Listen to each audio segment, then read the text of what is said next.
درود тамошобинони азиз, хулосаи хабарҳои муҳими рӯзи 13 январи тоҷикистонро аз пойгоҳи хабарии бомдод бароятон пешкаш мекунем. дар ин барнома раиси вилояти хатлон ба зане ки бо тифлаш дар таххона зиндагӣ дошт хона тӯҳфа кард. адвокате ки аз говсуд танқид мекард ба 8 солу 6 моҳи зиндон маҳкум шуд.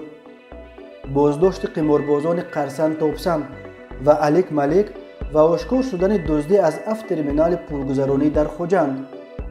дар туркманистон барои харидани нон бояд санад нишон диҳанд. ва акнун тафсилоти хабарҳо. бо супориши Қурбон Акимзода, раиси вилояти Хатлон, ба Чамангул Боймуродова, зане ки бо кӯдакаш дар шаҳри Бохтар дар як таххонаи орӣ аз оддитарин шароит зиндагӣ мекард, хона тӯҳфа карданд.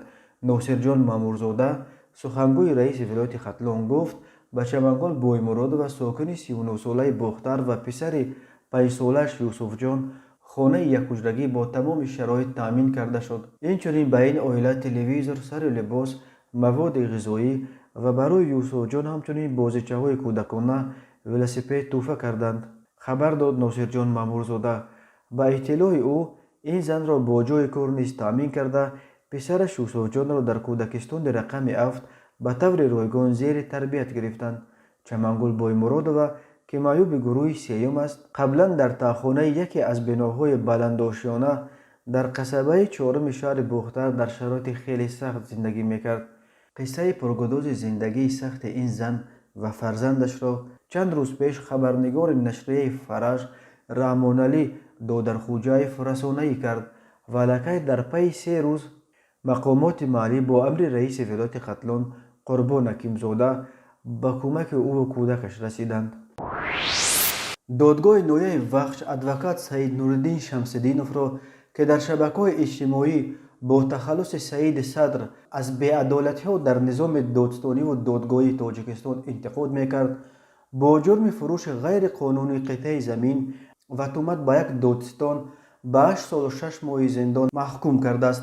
наздикони ӯ мутмаинанд ки маҳз ҳамин мақолаҳои танқидӣ ва говсуд номидани бархи парвандаҳо ба мақомот хуш наомадааст ва онҳо аз Садриддин Шамсиддинов қасос гирифтанд. Шамсиддинов дар шабакаҳои иҷтимоӣ аз ҷумла бо муроҷиат ба раиси ҷумҳур менавишт ки баъзеи судяҳои Хатлон ба хатокорӣ роҳ дода, тақдири инсонҳоро бо роҳи хато ҳал карда, чандин камбағалро беасос говсуд карда гаштанд. ӯ рӯзи 25 декабр дар сухани охиринаш дар додгоҳ низ худро бегуноҳ номида гуфтааст ки дар ҷараёни тафтишот таҳти фишор ва маҷбурӣ ба протоколҳои бозпурсӣ имзо гузоштааст. адвокат Файз Олӣ гуфт, аз ҳукми Садриддин Шамсиддинов шикоят мебарад. дар мавриди хариди фурӯши ғайриқонунии замин ҳамаи ҳуҷҷатҳоро баррасӣ кардем. заминро падараш фурӯхтааст, ки ҳоло дар ҳаёт нест. имзои падараш дар ҳуҷҷатҳо аст. дар хусуси паҳн кардани маълумоти бардуруғ нисбат ба прокурор ягон маълумоти ғайриқонунӣ нашр накардааст. бо такя ба ин далелҳо ариза пешниҳод кардем, гуфт ӯ. дар Тоҷикистон ин ягона мавриди ҳукми зиндони адвокатҳо нест. дар соли 2016 Бузургмир Ёров ва Нуриддин Маҳкамов ба 28 ва 21 соли зиндон маҳкум шуданд. соли 2014 Шӯрат Қудратов бо як парвандаи ба гуфтаи худи ӯ бофта маҳкум ба 4 соли зиндон шуд ва баъди озод шуданаш тарки Тоҷикистон карда, ҳоло дар Русия кору зиндагӣ мекунад. кормандони милиса дар шаҳри Хуҷанд нафарони гумонбар ба дуздӣ аз авториминали пулгузарониро боздошт карданд. раёсати вазорати корҳои дохилаи вилояти Суғд гуфт, бародарон Сайҳун ва Абдумаҷид Абдуманоновҳо соли таваллудаш 1993 ва 1999 ва шарики онҳо Суроб Ҷураев соли таваллудаш 2000 давоми моҳи декабр ба воситаи асбоби мехкашӣ сарпӯши авториминал дар маҳаллаи 13, 18, 20 ва 28 Хуҷандро кушода, дастгоҳи пулқабулкунии кеш коди ин терминалҳоро шикаста, аз 2760 то 12000 сомонӣ пулро ба яғмо бурданд. масалан, санаи 14 декабр аз терминали назди мағозаи доро воқеъ дар кӯчаи Рифат Ҳоҷиеви шаҳри Хуҷанд гумонбаршудаҳо 7518 сомонӣ тасарруф карда, дастгоҳи ҳисоб ва қабули пул маҷмӯан 4953 سومونی ارزش داشته ترمینال را شکسته کارناشایی هم کردند.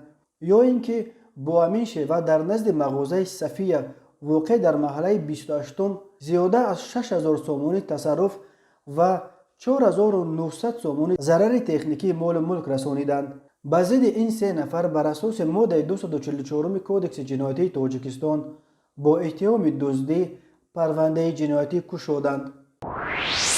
در شهر خوجند دو قمارباز اشدی رستم عبداحدوف سال تولدش 1988 ساکن جماعت نوفروج استرافشان و سعدی محیدین سال تولدش 1990 ساکن محله 13 خوجند را برای پیوسته در حدود بازار پنجشنبه تشکیل کردن قماربازی در بین مردم با نام علیک ملیک و یا قرسن توبسن معروفند دستگیر کردند.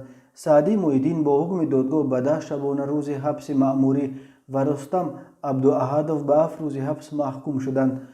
ریاست وزارت کارهای داخلی ولایت سوغد عکس‌های این دو قمارباز را نشر کرد که چگونه در حبس به تازه کردن برف مشغولند. ریاست وزارت کارهای داخلی گفت آنها به دیگر کارهای برای جمعیت مفید از جمله تازه کردن بناها نیز مشغول خواهند شد. ریاست وزارت کارهای داخلی از این اظهار نگرانی کرده است که هرچند قماربازی کوچگی علیک ملیک و قرسن توبسن مردم فریبی روی راست هم باشد، برخی به دام فریب این قماربازان میافتند و آنها از حساب مردم زود باور برای خود منبع درآمد مفت درست کردند. حقوق ویران کنندگان سعدی محیدین و رستم عبداحدوف مهلت جزای تعیین گردیده را به تازه آزاده نمودن حدود بنای مأموری و دیگر کارهای خصوصیت تربیوی داشته صرف خواهند کرد. میلیسیای شهر خوجند میخواهد برای سفربر نمودن حقوق ویران کنندگان به کارهای فایده‌ناک جمعیتی طرز حیات سالم را به آنها ترغیب نماید. در مغازه‌های دولتی ولایت مرو ترکمنستان روز 12 ینور نان را به اهالی تنها بر اساس سند درباره شماره اعضای عائله فروختند.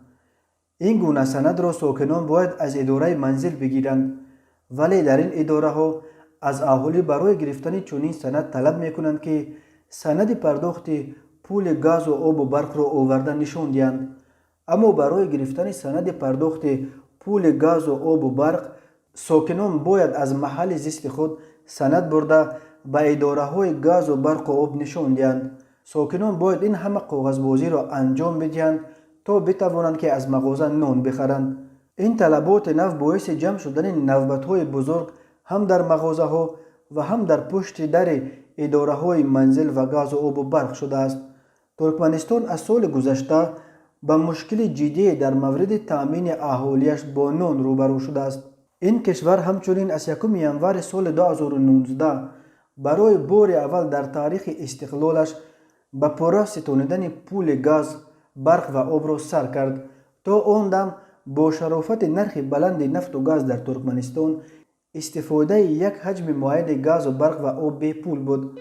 ساکنان همچنین امتیاز داشتند که یک حجم معین بنزین و دیزل را هم هر ماه از نقطه فروش مواد سوزشواری به پول یا با نرخ خیلی کمتر به دست بیارند. ولی در سالهای آخر بار این امتیازها برای حکومت گران آمد و برق و گاز و آب در ترکمنستان پولکی شد. در این بین در این کشور سرشار از منابع نفت و گاز محصولات خوراکواری کمچین شد و آل و نمودهای اساسی محصولات غذایی در ترکمنستان با تالون فروخته می شود. این بود چند خبر روز. خبرهای بیشتر را در سامانه بامداد پیدا کنید. خوش باشید.